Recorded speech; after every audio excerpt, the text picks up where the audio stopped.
அல்ஹம்துலில்லாஹி ரப்பில் ஆலமீன் அஸ்ஸலாத்து வஸ்ஸலாமு அலா ரசூலில்லாஹி அம்மா பஅத். கண்ணியத்திற்குரிய இறைவனின் நல்லடியார்களே, அல்லாஹ்வின் சாந்தியும் சமாதானமும் என்றென்றும் நம் அனைவர் மீதும் உண்டாவதாக.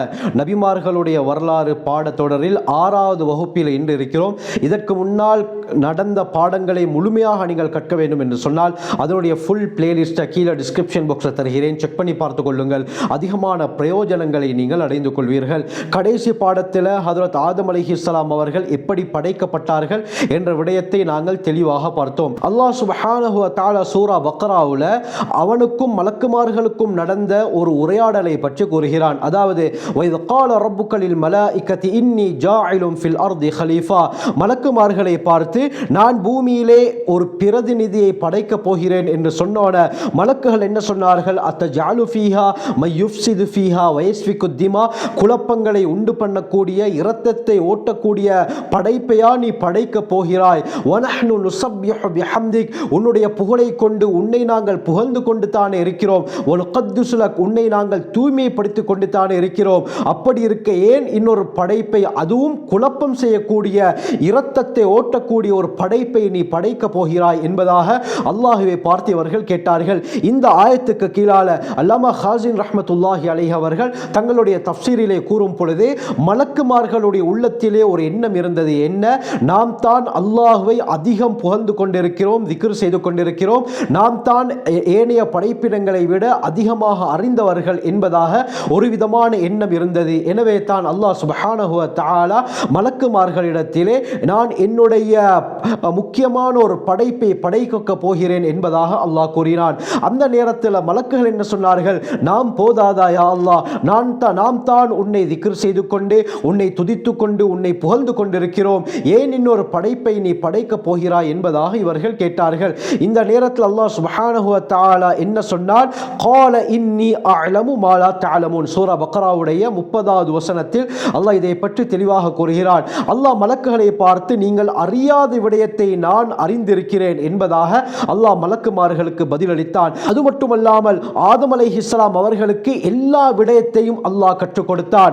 31வது ஆயத்தில் அல்லாஹ் கூறும் பொழுது வஅல்லம ஆதமல் அஸ்மாஅ குல்லஹா, ஆதம் அலைஹிஸ்ஸலாம் அவர்களுக்கு எல்லா விடயத்தையும் அல்லாஹ் கற்றுக் கொடுத்தான். அல்லாஹ் எல்லா விடயத்தையும் கற்றுக் கொடுத்ததற்கு பிறகு மலக்குமார்களிடத்திலே ஆதம் அலைஹிஸ்ஸலாம் அவர்களை அல்லாஹ் அனுப்பினான். சும்ம அரதஹும் அலல் மலாயிகா, பிறகு ஆதம் அலைஹிஸ்ஸலாத்தை மலக்குமார்களுக்கு அல்லாஹ் காட்டினான். இந்த நேரத்தில் அல்லாஹ் சுப்ஹானஹு வ தஆலா மலக்குமார்களை பார்த்து அம்பி உடி பி அஸ்மாஇ ஹாஉலா இன் குன்தும் சாதிகீன், நீங்கள் உண்மையாளர்களாக இருந்தால், நீங்கள் உண்மை சொல்லக்கூடியவர்களாக இருந்தால் இதோ இந்த பொருட்களுடைய பெயர்களை எனக்கு சொல்லுங்கள் என்று மலக்குமார்களிடத்திலே சொல்ல மலக்குமார்களுக்கு அது என்னவென்று தெரியாமல் இருந்தது.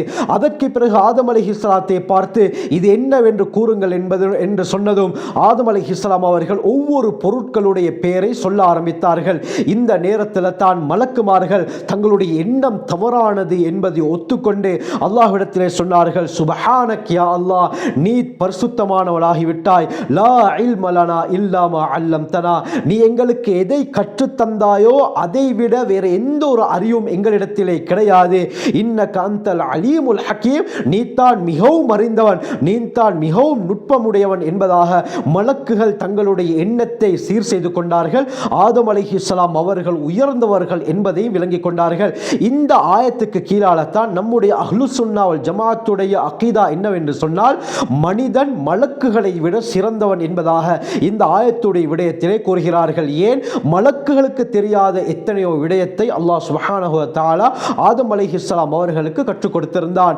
ஹைர், ஆதம் அலைஹிஸ்ஸலாம் அவர்களுக்கு அல்லாஹ் அப்படி என்னதான் கற்றுக் கொடுத்திருந்தான் என்று பார்த்தால் அருமையானவர்களே, பல விடயங்கள் இதை பற்றி சொல்லப்பட்டிருக்கிறது.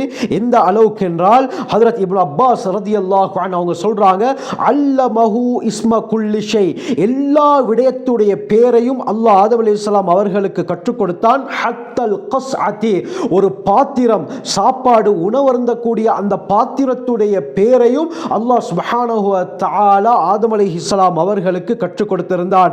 இதே போல அல்லாஹ் சுப்ஹானஹு வ தஆலா எல்லா மிருகங்களுடைய பெயர்கள் அவர்கள் இதே போல நாங்கள் யூஸ் பண்ணக்கூடிய கத்தி, கரண்டி, இது போன்ற விடயங்கள், மண்பாண்டங்களுடைய பேர்களையும் அல்லாஹ் சுப்ஹானஹு வ தஆலா ஆதம் அலைஹிஸ்ஸலாம் அவர்களுக்கு கற்றுக் கொடுத்திருந்தான். பிறகு அருமையானவர்களே, அல்லாஹ் சுப்ஹானஹு வ தஆலா ஒரு ஒட்டகத்தை காட்டி யா ஆதம் மா ஹாதா என்று கேட்டதும் ஹாதா பஈருன், இது ஒட்டகம் என்பதாக ஆதம் அலைஹிஸ்ஸலாம் பதிலளித்தார்கள். பிறகு ஒரு குதிரையை காட்டி இது என்னவென்று சொன்னதும் ஹாதா ஃபரசுன், இது குதிரை என்பதாக பதிலளித்தார்கள். அதற்கு பிறகு ஒரு ஆட்டை காட்டி இது என்னவென்று ஆதம் அலைஹிஸ்ஸலாத்திடம் கேட்டதும் இது ஆடு என்பதாக பதிலளித்தார்கள். இப்படி அல்லாஹ் சுப்ஹானஹு வ தஆலா சில விடயங்களின் பக்கம் சைக்கிளை செய்து இது என்ன, இது என்ன என்று கேட்டதும் ஆதம் அலைஹிஸ்ஸலாம் அவர்கள் எல்லா விடயத்தைக்கும் பதிலளித்தார்கள். எந்த அளவுக்கு என்றால் உயிருள்ள பொருட்கள், உயிரற்ற பொருட்கள், உயர்தினை, அகரினை போன்ற எல்லா பொருட்களுடைய பேரையும் அல்லாஹ் சுப்ஹானஹு வ தஆலா ஆதம் அலைஹிஸ்ஸலாத்துக்கு கற்றுக் கொடுத்திருந்தான். ஆனால் இந்த விடயங்களுடைய பெயர்கள் மலக்குமார்களுக்கு தெரியாமல் இருந்தது. ஏன்? அவர்கள் சதா காலமும் சதா நேரமும் அல்லாஹ்வை இபாதத் செய்தவர்களாகத்தான் இருப்பார்கள். எனவே இந்த சாப்பாடு பொருட்களுடைய பாத்திரங்களுடைய பெயர்கள் அவர்களுக்கு தெரியாமல் இருந்தது. எனவே இந்த விடயத்தை ஆதம் அலைஹிஸ்ஸலாம் அவர்களுக்கு கற்றுக் கொடுத்து அல்லாஹ் மலக்குமார்களை விட கண்ணியமாக மனிதனை ஆக்கினான். இந்த அடிப்படையில் ஹஜ்ரத் ஆதம் அலைஹிஸ்ஸலாம் அவர்களை அல்லாஹ் படைத்து பல விடயங்களை கற்றுக் கொடுத்தான். அதற்கு பிறகு ஆதம் அலைஹிஸ்ஸலாத்தை சுவர்க்கத்திலே வாழ வைத்தான். இவர்கள் சுவர்க்கத்திலே இருக்கும் பொழுது தனிமையை உணர்ந்தார்கள். எனவே இவர்களுடைய தனிமையை போக்குவதற்காக இவர்களுடைய இடது விலா எலும்பிலிருந்து ஹவ்வா அலைஹிஸ்ஸலாம் அவர்களை அல்லாஹ் படைத்தான். இருவரையும் அல்லாஹ் சுப்ஹானஹு வ தஆலா சுவர்க்கத்திலே வாழ வைத்தான். இந்த விடயங்களை பற்றி இன்ஷா அல்லாஹ் அடுத்த வகுப்பிலே தெளிவாக பார்ப்போம். நபிமார்களுடைய வரலாறுகளை முழுமையாக அறிந்து அல்லாஹ்வுடைய நெருக்கத்தை பெறக்கூடிய கூட்டத்திலே அல்லாஹ் நம் அனைவரையும் சேர்த்தருள்வானாக. ஜஸாக்குமுல்லாஹு கைர். வாஹிரு தஅவானா அல்ஹம்துலில்லாஹி ரப்பில் ஆலமீன்.